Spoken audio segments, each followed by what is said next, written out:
Good evening all. എല്ലാവരും million business ചാനലിൽ സ്വാഗതം ചെയ്യുന്നു. ഇന്നത്തെ മാർക്കറ്റ് ന്യൂസ് കിടക്കാം. ഇന്ന് നിഫ്റ്റി പോസിറ്റീവാണ് ക്ലോസ് ചെയ്തത്. ഇന്ത്യയുടെ Q1 GDP data India help ചെയ്തു ഇന്ന് മാർക്കറ്റിൽ മേളിലേക്ക് പോകാൻ വേണ്ടി. ഇന്ന് 198 പോയിന്റ്സിൻ്റെ ഉയർച്ചയാണ് നിഫ്റ്റിയിൽ ഉണ്ടായത്. മറ്റുള്ള സെക്ടേഴ്സ് എല്ലാം ഓൾമോസ്റ്റ് സെക്ടേഴ്സ് എല്ലാം ഇന്ന് ഗ്രീനിലാണ് ക്ലോസ് ചെയ്തത്. അതിൽ നിഫ്റ്റി ഓട്ടോ മാത്രം 2.8% നല്ല റാലി ഇന്ന് കാണാൻ സാധിച്ചു. നിഫ്റ്റി 50 ഇന്ന് 24,625 ക്ലോസ് ചെയ്യുമ്പോൾ 198 പോയിന്റ്സിൻ്റെ ഗെയിൻ ഉണ്ടായി. നിഫ്റ്റി ബാങ്ക് 54,002 ക്ലോസ് ചെയ്യുമ്പോൾ 346 പോയിന്റ്സിൻ്റെ ഗെയിൻ ഉണ്ടായി. നിഫ്റ്റി മിഡ് ക്യാപ്പ് നല്ല റാലി ഇന്ന് കാണാൻ സാധിച്ചു. ഓൾമോസ്റ്റ് 1.97% റാലിയാണ് കണ്ടത്. 56,825 ക്ലോസ് ചെയ്തപ്പോൾ 1,098 പോയിന്റ്സിൻ്റെ ഗെയിനാണ് കണ്ടത്. നിഫ്റ്റി സ്മോൾ ക്യാപ്പ് ഇന്ന് എബോ 1% റാലി നടത്തി 17,498 ക്ലോസ് ചെയ്തപ്പോൾ 271 പോയിന്റ്സിൻ്റെ ഗെയിൻ ഉണ്ടായി. ഇന്ത്യ വിക്സ് ഇന്ന് 11.29 ക്ലോസ് ചെയ്തത്. സെൻസെക്സ് 554 പോയിന്റ്സ് ഉയർന്ന് 80,364 ക്ലോസ് ചെയ്തത്. സെക്ടർ വൈസ് നോക്കിക്കഴിഞ്ഞാൽ ഇന്ന് നിഫ്റ്റി മീഡിയ, നിഫ്റ്റി ഫാർമ എന്നീ സെക്ടേഴ്സ് റെഡിൽ ക്ലോസ് ചെയ്തപ്പോൾ സ്ക്രീനിൽ കാണുന്ന ബാക്കിയുള്ള എല്ലാ സെക്ടേഴ്സും ഗ്രീനിലാണ് ക്ലോസ് ചെയ്തത്. നിഫ്റ്റി ഓട്ടോ മാത്രം എബൌട്ട് 2% റാലി നടത്തി. Nifty energy, Nifty IT, Nifty metal, Nifty oil and gas, Nifty PSU bank and Nifty reality എന്ന സെക്ടേഴ്സ് എബവ് 1% റാലി കണ്ടു. നിഫ്റ്റി ഓട്ടോ ഒന്ന് 25,660 ക്ലോസ് ചെയ്തപ്പോൾ 699 പോയിന്റ്സിൻ്റെ ഗെയിൻ ഉണ്ടായി. നിഫ്റ്റി എനർജി 516 പോയിന്റ്സ് ഉയർന്ന് 34,155 close ചെയ്തത്. Nifty financial services 25,743 close ചെയ്തപ്പോൾ 175 പോയിന്റ്സിൻ്റെ gain ഉണ്ടായി.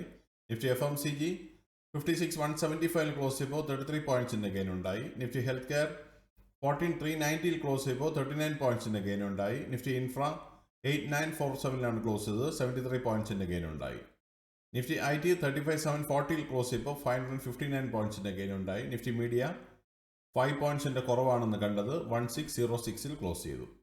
Nifty metal നിന്ന് 9305 ക്ലോസ് ചെയ്തത് 150 പോയിന്റ്സിൻ്റെ ഗെയിൻ ഉണ്ടായി. Nifty oil and gas 145 points ഉയർന്ന് 10,935 ക്ലോസ് ചെയ്തത്. നിഫ്റ്റി ഫാർമ 25 പോയിന്റ്സിൻ്റെ കുറവ് കണ്ടു 21,778 ക്ലോസ് ചെയ്തു. നിഫ്റ്റി PSU ബാങ്ക് 6,830 ക്ലോസ് ചെയ്തപ്പോൾ 74 പോയിന്റ്സിൻ്റെ ഗെയിൻ ഉണ്ടായി. നിഫ്റ്റി റിയാലിറ്റി 9 പോയിന്റ്സിൻ്റെ ഗെയിൻ ഉണ്ടായി 879 ക്ലോസ് ചെയ്തത്. ഗെയിനേഴ്സ് ആൻഡ് ലൂസേഴ്സ് നോക്കിക്കഴിഞ്ഞാൽ ഇന്ന് 1945 കമ്പനികൾ ഗ്രീനിൽ ക്ലോസ് ചെയ്തപ്പോൾ 862 കമ്പനികൾ ഇന്ന് റെഡിലാണ് ക്ലോസ് ചെയ്തത്. നിഫ്റ്റിയുടെ ലാസ്റ്റ് 12 മന്ത്സിൻ്റെ മൂവ്മെൻറ്റ് നോക്കിക്കഴിഞ്ഞാൽ കഴിഞ്ഞ സെപ്റ്റംബർ 25,810 നിഫ്റ്റി ഇന്ന് 24,625 നിൽക്കുമ്പോൾ 2.42% ലോസ് ആണ് കാണാൻ സാധിക്കുന്നത്. കഴിഞ്ഞ 12 മാസത്തിൻ്റെ ഡീറ്റെയിൽസ് ആണ് കാണിച്ചിരിക്കുന്നത്. സെപ്റ്റംബർ 2024 ആണ് 25,810 നിഫ്റ്റി ആയിരുന്നത്.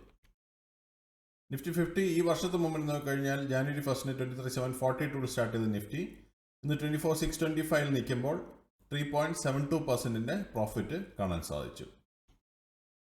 ടോപ്പ് ഗെയിനേഴ്സ് ആൻഡ് ലൂസേഴ്സ് നോക്കിക്കഴിഞ്ഞാൽ ബജാജ് ഓട്ടോ 4.01% റാലി നടത്തി. M&M 3.52%, Hero MotoCorp 3.18%, Eicher Motors 3.10%, Tata Motors 3.09%, Trent 2.77%, Eternal 2.36%, ONGC 2.26%, Hindalco 2.11%, Infy 2.11% റാലിയാണ് കാണാൻ സാധിച്ചത്. ലൂസേഴ്സ് നോക്കിക്കഴിഞ്ഞാൽ സൺഫാർമ 1.91% ഫോളോ നടത്തി. ITC 1.03%, Hindustan Unilever 0.56%, Titan 0.30%, Cipla 0.22%, L&T 0.17%, Reliance 0.16% and HDFC bank 0.08% fall ആണെന്ന് കണ്ടത്. ഇതൊരു ബയേഴ്സ് സെല്ലേഴ്സ് റെക്കമെൻഡേഷൻ അല്ല, ഇൻഫർമേഷൻ പർപ്പസിന് വേണ്ടി മാത്രമാണ് ന്യൂസിൽ ഉൾപ്പെടുത്തിയിരിക്കുന്നത്. മറ്റുള്ള ഇവൻറ്റ്സ് നോക്കിക്കഴിഞ്ഞാൽ US നാളെ S&P global manufacturing PMI data വരുന്നുണ്ട് 2 സെപ്റ്റംബറിന്. US തന്നെ ISM മാനുഫാക്ചറിംഗ് PMI ഡേറ്റ നാളെ വരുന്നുണ്ട്. ഇതാണ് പ്രധാനമായിട്ടുള്ള ന്യൂസ് അപ്ഡേറ്റ്സ്. അടുത്ത ന്യൂസ് അപ്ഡേറ്റ്സ് നാളെ കാണാം. സബ്സ്ക്രൈബ് ചെയ്യുക, ലൈക്ക് ചെയ്യുക, കമൻറ്റ് ചെയ്യുക, ഷെയർ ചെയ്യുക, സപ്പോർട്ട് ചെയ്യുക. Thank you. Bye all.